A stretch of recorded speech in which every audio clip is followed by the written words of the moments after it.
The morning after what was supposed to be the end, I woke up feeling strangely present, as if I were suspended between two worlds. The room seemed the same, but the light filtering through the window had a different tone, almost supernatural. It was soft and diffused, as if it were filtering reality, making everything more ethereal and distant. I looked around, searching for any sign that what had happened was real, but everything appeared unchanged, except for the overwhelming emptiness that filled the air.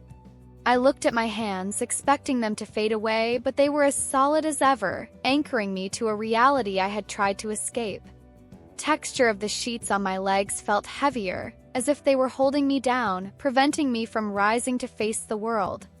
Every movement was slow and deliberate, as though time had slowed down, forcing me to feel the weight of each second, of each breath.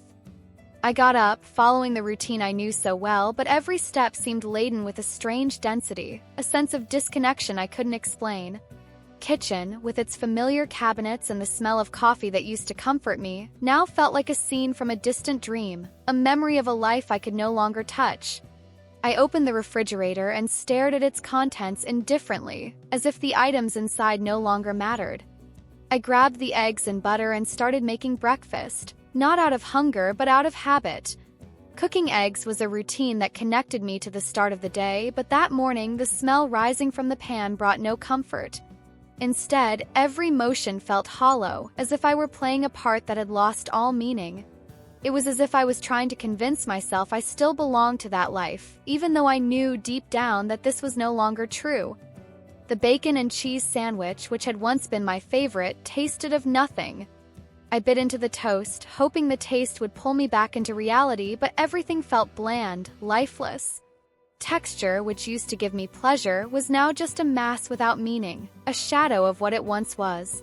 As I squeezed the orange for juice, I watched the liquid trickle slowly into the glass, each drop a reminder of something I couldn't name, a sense of loss that permeated every moment. The vibrant color of the juice, which used to brighten my mornings, now seemed like a cruel mockery, a reminder of something I had lost forever. The glass was full, but the emptiness inside me was immense, a chasm that nothing around me could fill. After I finished, I looked around the now clean and orderly kitchen, but the sense of internal chaos was crushing. Every object, every utensil seemed to carry an invisible weight, an echo of what I was desperately trying to understand. It was as if the kitchen, which had always been a place of comfort and nourishment, had become an emotional prison, a reflection of the chaos inside me. As I washed the dishes, the hot water running over my fingers brought a fleeting sense of comfort, but even that small spark of relief faded quickly, leaving me feeling even more hollow. I folded the towels with mechanical precision, as if the act of organizing could somehow organize my thoughts, but it was a futile attempt. The silence in the house was almost deafening, broken only by the sound of running water and the occasional creak of furniture settling. I was alone, but the loneliness I felt was profound, almost tangible, as if I were disconnected from the world around me even though I was physically present in it. Every action felt like a desperate attempt to hold on to a normalcy that no longer existed, as if the routine could save me from myself. It was as if the house, which once provided me with security, was now just an empty space, a stage where I played a part that no longer had any meaning. Deep down, I knew that normality would never return, that what I had known as life had changed forever. That morning, something unexpected happened. It wasn't a sudden revelation, but a subtle and powerful realization that began to emerge within me. I started noticing the little things that had gone unnoticed before, details that once seemed insignificant in the routine but now carried immense weight. I climbed the stairs, and the image of my mother, sitting on the bedroom floor, carefully holding each stone from my collection, touched me in a way I had never experienced. I vaguely remembered how she had helped me collect those stones, how each one represented a small piece of a memory we built together. I realized with painful clarity how deeply those small gestures, once ignored, were filled with meaning. It was as if, all of a sudden, I could see beneath the surface of everything, understanding what truly mattered, what had always been there but I had never acknowledged. Every stone in my mother's collection seemed to hold a piece of our shared story, a fragment of the life I was leaving behind without recognizing its true value. There was a delicacy and reverence in the way she handled each stone, as if she were holding a piece of me, as if those stones could contain all the memories she didn't want to let go of. And now, watching her so engrossed in those small rocks, I understood that for her, each one was an extension of me, something she could hold on to while I was out of reach. I continued to explore as if my body had no weight. In a flash, I saw my father, always so reserved, who found a way to say goodbye to me, even though he didn't know I was still there, somehow watching. He placed a letter inside a bottle and set it afloat down the river, a simple gesture but one loaded with emotion. The simplicity of the act moved me deeply, as if he were trying to send a message to a place he couldn't reach. It was as though, in that gesture, he was depositing all the love, pain, and longing he couldn't express in words. I remembered the times he took me fishing, how we would sit in silence, side by side, sharing a moment of connection that never needed words. Now, watching him release that bottle into the river, I realized he was trying to keep that connection alive, even though he didn't know how. My brother, who once believed in fantasies, was now at school, trying to believe that I was still around. Pain in his eyes, his struggle to hold on to faith in something beyond visible reality, affected me in ways I had never noticed before. Each gesture, each unspoken word, carried a weight I never imagined could exist. Watching my father and brother silently wrestle with their grief made me realize the depth of the impact my absence was having. People who had always been by my side, who had loved me unconditionally, were now lost, trying to make sense of a world where I no longer existed. The hours passed, and I was still trying to process everything that was happening. Later, I went out to walk the dog, seeking comfort in the familiarity of our routine, but everything seemed different. The familiar streets, which had once brought me comfort, now felt strange, as if each sound and smell carried hidden meanings. The dog, as loyal as ever, didn't know I was no longer there in the same way. When he returned after fetching the stick, I saw the confusion in his eyes when he didn't find me there, waiting to play. A deep sadness took hold of me as I realized even the animal felt my absence. I remembered the countless walks we had taken together, the lazy afternoons when we'd lie on the living room floor, sharing a moment of pure tranquility. Now all of that felt so distant, as if it belonged to another life, to another person I no longer recognized. When a stranger stroked the dog's nose, I noticed he reacted differently, as if seeking in another person the connection we once had. The bond we shared, the love and loyalty, now felt distant but still present, like an echo of something I could no longer fully reach. The sense of loss was overwhelming, but at the same time I felt a strange form of love and connection lingering, even if weakened. Have you ever experienced something like this? Leave a comment sharing your story, or if you know someone who has gone through it. I want to help you find the strength to keep going. Walking aimlessly, I returned to the backyard where, as a child, I left my footprint in the concrete.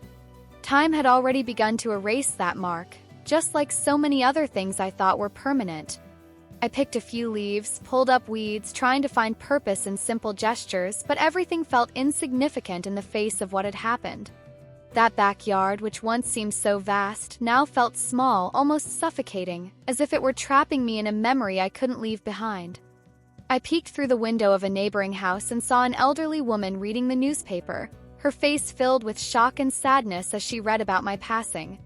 Her husband, however, continued his routine, indifferent to the tragedy. That moment made me realize how life continues, even in the face of our personal losses. The pain may be immense, but the world doesn't stop, it moves on, and in that continuity we must find the strength to do the same. Seeing that woman, so unaware of my existence yet still touched by the news of my death, made me understand that, in some way, my life had an impact, even if small, on others. When the sun reached its peak in the sky, something inside me shifted. The trees seemed to open up, as if inviting me to see the world in a new way. A boy on the street pointed to a red cloud, and it brought a mixed feeling of beauty and sadness, a sweet melancholy that enveloped me. I returned to my body, trying to comprehend what I had done. I remembered the small moments that once seemed insignificant but were now all I longed to recover.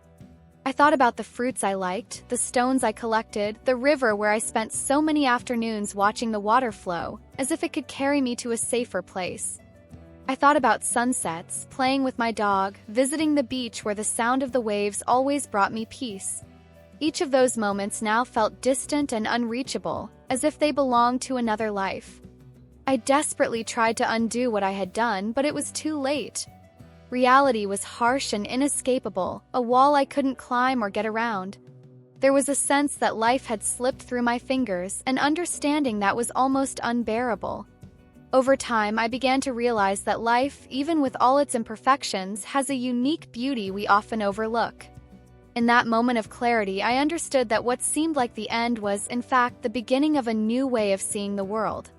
The true beauty of life lies in the small things, in the connections, in the moments that will never return but leave an indelible mark on our souls.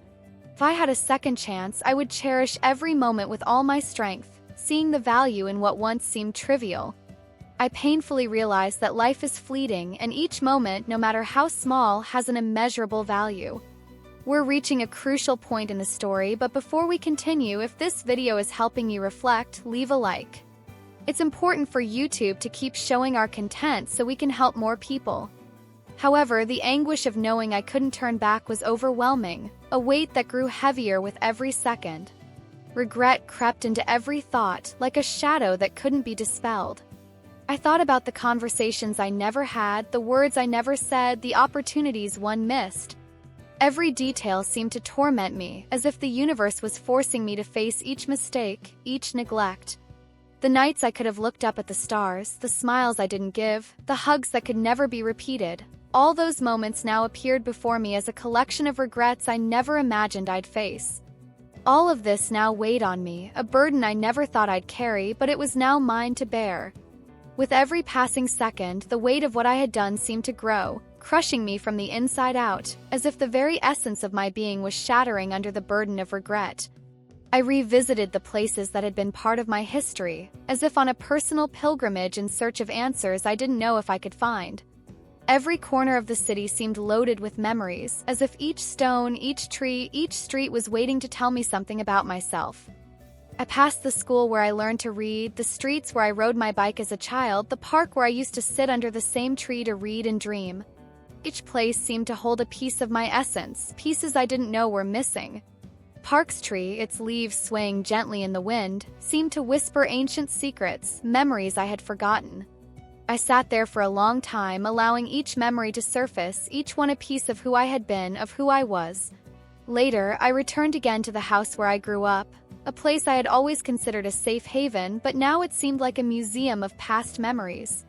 The garden seemed even smaller than I remembered, but the flowers my mother had planted were still there, growing with a quiet stubbornness, a reminder that life continues, even when we're no longer there to see it. I stood there, looking at the house, imagining the laughter, the arguments, the birthday parties, and the ordinary days that had passed within those walls, each of those moments now feeling so distant. Nostalgia hit me hard, a wave of emotions I wasn't prepared to face. Every window, every brick, seemed to carry emotions I hadn't processed before, as if the house held everything I had left behind, everything that would never be again. And yet, there was a melancholic beauty in all of it, a reminder that, no matter how painful, those memories were still a part of who I was. I went back to the room where I had spent so many nights dreaming of the future, a place that had once been filled with hope but now felt empty, devoid of life. The bed was still there, the blanket folded in the corner, as if waiting for me to return to a time that no longer existed. I touched the furniture, seeking some comfort in it, but everything felt cold, distant. The walls, once covered with posters and photos, now seemed cold and empty, but in my mind I could see every image that had once been there. The achievements, the friends, the teenage passions, everything came back to my memory with a painful clarity. What surprised me was how much these details, these little things, seemed more significant now than ever before. Each of those moments, which had once seemed so insignificant, now presented themselves as lost treasures, something I could never recover but that continued to define me. As I relived each memory, the feeling of being between two worlds began to dissipate, as if the shadows around me were slowly illuminated by a light I couldn't yet identify. Until that moment, my mind had been shrouded in a dense fog, where the past and present blurred together, creating a confusion that left me without direction. I was trapped in a state of stupor, where each memory seemed like only a shadow of something I had lost forever. It was as if I were floating, watching my life from the outside, unable to touch or change it. Every detail, every fragment of my past felt so distant, so intangible that I began to believe there was no longer a way back. However, as those memories became clearer, something inside me began to awaken, an understanding that slowly but inexorably infiltrated my mind. What initially seemed like acceptance of the end, a transition to a state of non-existence, revealed itself to be a much more complex and unsettling truth. I was still alive. The attempt to escape, to end everything, had not succeeded, and this reality now imposed itself on me in an undeniable way. What I had interpreted as the end, as a transition to another form of existence, revealed itself to be an unexpected and unwanted return to life. This revelation brought with it a flood of emotions. The first feeling that emerged was relief. There was an opportunity to continue, to try again. Life, despite everything, was still offering me a new chance. But this relief was quickly overshadowed by a deep and paralyzing fear. I now had to confront not only the reasons that led me to make that fatal decision, but also the consequences of having failed to carry it out. The attempt to escape had turned into a direct confrontation with everything I feared and avoided. And instead of finding the peace I had sought, I found myself back at the starting point, but with an even greater burden to carry. My mind began to spin in a whirlwind of thoughts and emotions that felt suffocating. I was trapped in a cycle of regret and fear, reliving every choice, every moment that led me to make that fatal decision. The weight of failure hit me hard. Not just the failure to leave this world, but the failure to cope with life. And now, instead of an escape, I was faced with an even greater responsibility. I knew I couldn't simply pick up where I left off. There was an urgent need to find a new path, to understand what this second chance meant and how I could use it to give some meaning to my existence. As these emotions intensified, I began to feel an increasing pressure inside me, as if I were about to explode. It was a mixture of despair and a need for action, an urgency I couldn't clearly define but that demanded a response. I needed to find a way to release this energy, to channel what was building up inside me before it consumed me completely. I was on the verge of collapse, feeling that if I didn't find a way to express what I was feeling, I wouldn't be able to bear the weight of it all. Then, in the midst of this confusion, my senses returned to full awareness. Now calmer, my breathing returning to normal but still fast, confused, and with something intense trapped inside me, I looked around and noticed my room. Every little detail was still there, just as I had left it. The clarity that I had been given a second chance began to come to the surface. I realized I needed to do something to try to organize my thoughts, to find some meaning amid the chaos that was overwhelming me. Writing seemed to be the only way to put some order into the internal turmoil I was experiencing. It was as if a voice inside me, almost imperceptible at first, began to gain strength, telling me I needed to record everything, to put into words what was happening inside me. Before I started writing, I felt a moment of hesitation, the fear of confronting my emotions so directly. But at the same time, I knew it was the only way to avoid being crushed by them. I felt like a dam about to break, with the turbulent waters of my emotions violently crashing against the walls. Every thought, every memory, every fear seemed to pile up, pressing from the inside out, demanding release. It was a feeling of being on the edge of something immense, something I didn't know if I could control, but that needed to be faced. I knew there was no other choice. It was time to act, to confront it all head-on, even if it meant diving into the depths of my darkest emotions. With my heart racing and my hands shaking, I finally got up and searched for something to write with. It was as if, by deciding to do this, I had taken the first step toward regaining control, toward reconnecting with life in a way I didn't yet fully understand but that felt absolutely necessary. The decision to start writing was the first act of confrontation, the first move toward a new reality I knew I would have to build from that moment on. Writing became the way I found to process all these feelings, to bring some order to the internal chaos that seemed impossible to organize. I grabbed an old notebook, one I still kept in the drawer, and began to write. With every word, a piece of the pain seemed to transfer to the paper, easing, even if only slightly, the weight on my heart. I wrote about the dreams I had, the ones I abandoned, the fears I faced, and the battles I lost. Each page seemed to absorb a bit of my pain, and little by little I realized that while the past couldn't be changed, I could still give it new meaning.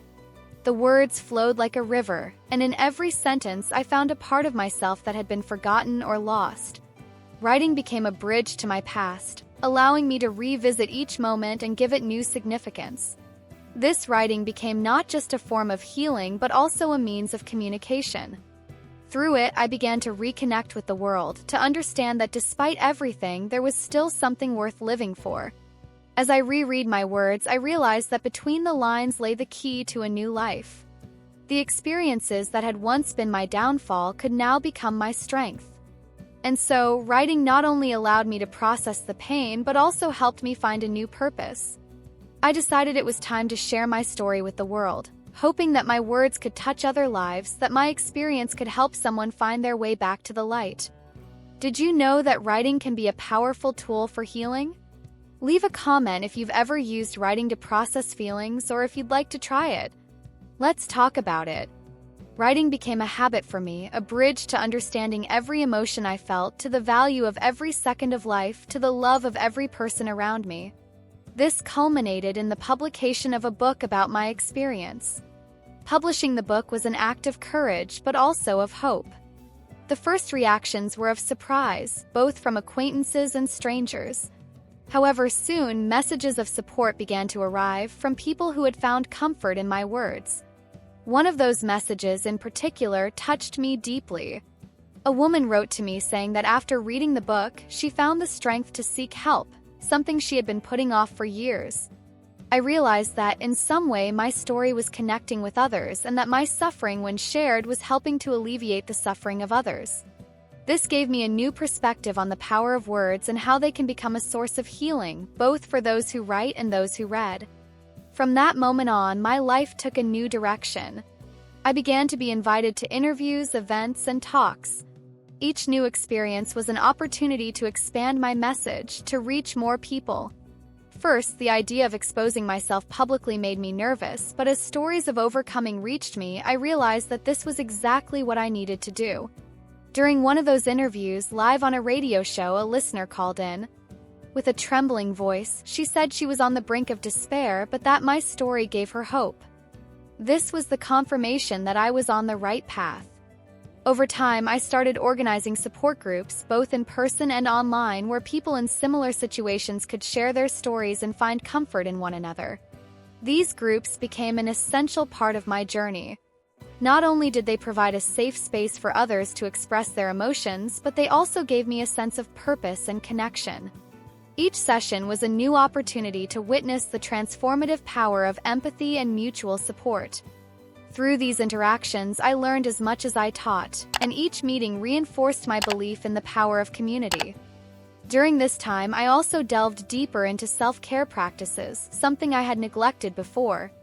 I realized that to continue helping others, I first needed to take care of myself. Meditation became a daily practice, as did spending time in nature. These practices not only helped keep my mind and body healthy, but also provided moments of introspection that were essential for my personal growth. With this, I learned that self-care isn't a luxury, but a fundamental necessity for living fully. By taking time for myself, I found that I was able to give more to others, to be a better version of myself, both for me and for those around me. Traveling also became a part of my new life.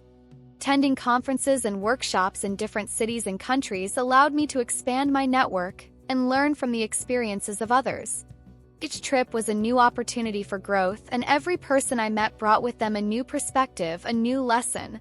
On one of these trips, I met Laura, a woman whose story of loss and overcoming mirrored mine in ways I didn't expect. Our connection was immediate, and our friendship became a source of mutual support and inspiration. Through Laura, I learned the priceless value of human connections, especially those formed in the midst of adversity. I realized that there were other ways in which I could value life even more. One of these ways was through connecting with nature. I began seeking moments of solitude outdoors, walking along trails, feeling the earth beneath my feet, breathing in the fresh mountain air. The connection with nature brought me a peace I couldn't find anywhere else. The simple act of being surrounded by trees, hearing the birds sing, and watching the sunrise over a quiet field made me realize how small I was in the grand scheme of things, yet at the same time made me feel part of something bigger. Each walk was an opportunity for meditation, to find answers within myself, to connect with the vital energy that permeates all things. I also began to appreciate and delve into the culinary world. Cooking became a way of expressing love not just for others but for myself. I discovered that preparing a meal with attention and care was a way of taking care of my body and soul. I started experimenting with new recipes, exploring flavors and ingredients that had never interested me before. Kitchen, which had once been a place of routine, became a space of creativity, where I could reconnect with the joy of creating something from scratch. Cooking brought me moments of mindfulness, where I forgot about my worries and focused only on the present moment. And by sharing these meals with friends and family, I realized how food has the power to bring people together, to create memories, to provide comfort in difficult times. Music also regained an important role in my life. There was a time when I listened to music only as background noise, but now it became a constant companion, a form of therapy. I began dedicating time to really listen to the lyrics, to feel the melodies, to allow the music to envelop me and take me to places within myself that I had forgotten. Playing an instrument, singing, or simply listening to a song that resonated with my feelings became a way to reconnect with my emotions, to give voice to what often remained hidden. Music became an ally in my healing journey, helping me express what words alone couldn't. What also gained great relevance in my life was volunteering. Dedicating my time and energy to helping others gave me a new perspective on what really matters. Combination of my work with support groups and also working on community projects, visiting shelters, and donating my time to causes I believed in made me realize that, despite my own pains, I had the ability to make a difference in the lives of others. The act of service not only took the focus off myself but also gave me a sense of purpose. Every smile I saw, every thank you I received was a reminder that life has so much to offer, as long as we are willing to give of ourselves. Finally, I rediscovered the value of reading. Immersing myself in books and stories that transported me to other worlds was a way to escape, but also to learn. Books offered me new perspectives, introduced me to ideas and cultures I had never explored. Reading allowed me to travel without leaving my place, made me reflect on my own life and choices. It was a way of finding answers, of understanding that despite difficulties, life is a journey full of possibilities. Each book I read was like a new friend, a new adventure, a new chance for personal growth.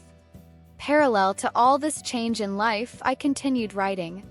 The success of the first book motivated me to start a second, this time focusing on the lessons learned after the publication of the first.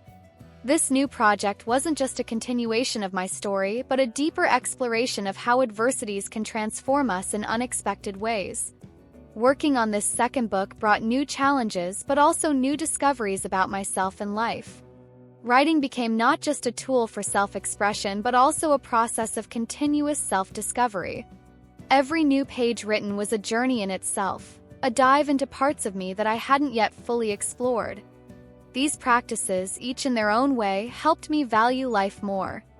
They taught me that, even in the most difficult moments, there is always something worth living for.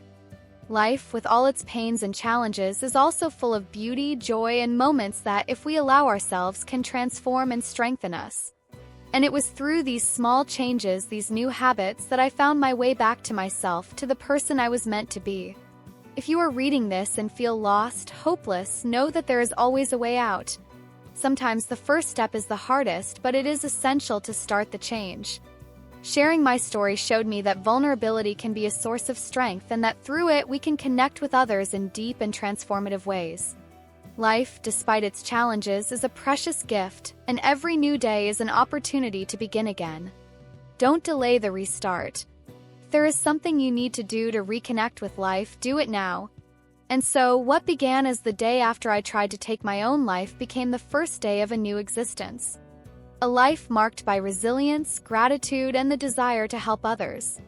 This is my story, and I hope it can inspire others to find their own light, to discover that no matter how dark the night may seem, there is always a new dawn waiting to bring hope and renewal.